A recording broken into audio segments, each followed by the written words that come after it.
All right, let's talk about trespassing somebody because they have a service dog. Interesting, right? Yeah, very much. So this officer says, hey, look, we had a call from like a restaurant where they wanted this guy trespass because he had a service animal inside the restaurant. Okay. And did I say Arizona? No, but So the officer is in Arizona. And can we do that? Now, I've done some research on this. I haven't shown you the research. no, I'm but kind of curious. Yeah. What's your intuition here, though? If this was your call for service, and it's a legit.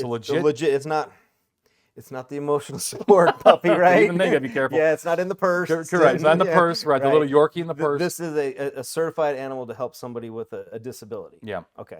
I think regular rules are going to apply. If this, for trespassing, are they causing a disturbance? Are they violating, something that would cause anybody to get trespassed? Then my thought is, same goes for you and the pup here. But if it's solely because we don't want some dog fur in the food, I think that this person has a right to have their service animal with them. Yeah, he's going to make adjustments and make some reasonable accommodations, right?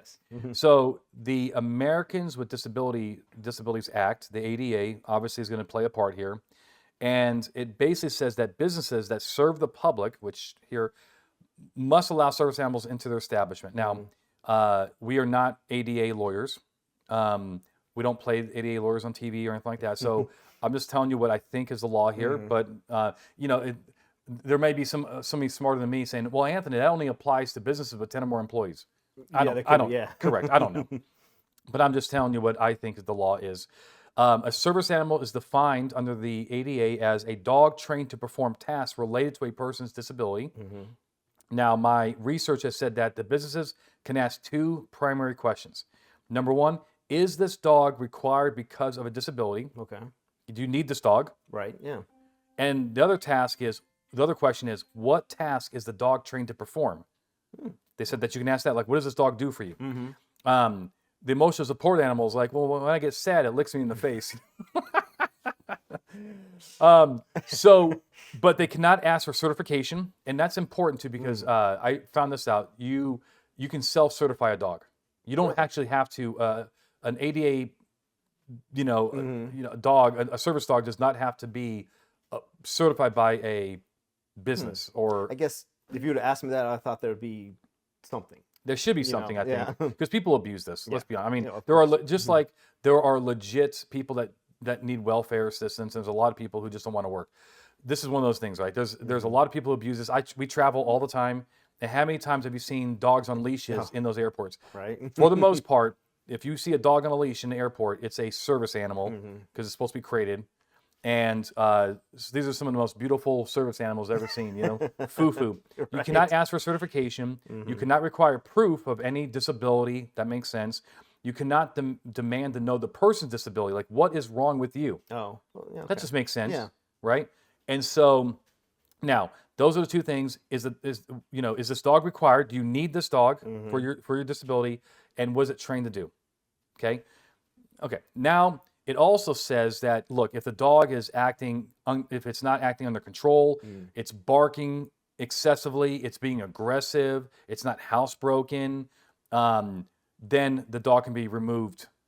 I guess the dog can be removed, but maybe not the person necessarily. But I don't know why my research would. If the right, but if the person has a legit disability, you don't want to discriminate against the disability. Is what they're trying to say.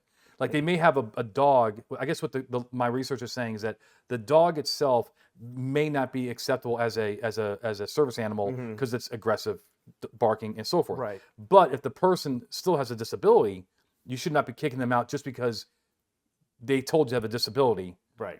Yeah. Right. They would have to be doing something else. So when people are trespassed, usually it's for cause. Yes. After 9/11, there were businesses out there that would not serve Arab men in restaurants or they're discriminating against these people, right? Yeah. And if the cops arrived on a call like that, and it says we can refuse service to anybody, no, you can't, right? You can't. So it has and to be something that's important for the cops to ask, when you're doing this, why is this person, why are you kicking him out here? Yeah. Well, because of his race. Or religion, or we don't like, no. Yeah, exactly, exactly. Now, it also says that Arizona law, ARS, Arizona Right Statute, 11-1024 mirrors the ADA, and so it also protects individuals with service dogs. So that's important because sometimes these federal laws have more, not restrictions, they have more requirements to apply to a small business. But ARS is going to probably apply to all businesses. Okay. Most likely. Makes sense. Yeah. We're not ADA attorneys, but hopefully it's a good discussion. This is something that can happen on a call for service. Yeah, it's one of those. Yep. Yeah. Yeah. So that's what we got. So hopefully it helps. If you like what we're doing here, like, subscribe, share with your friends. Until next time, my friends, you guys stay safe.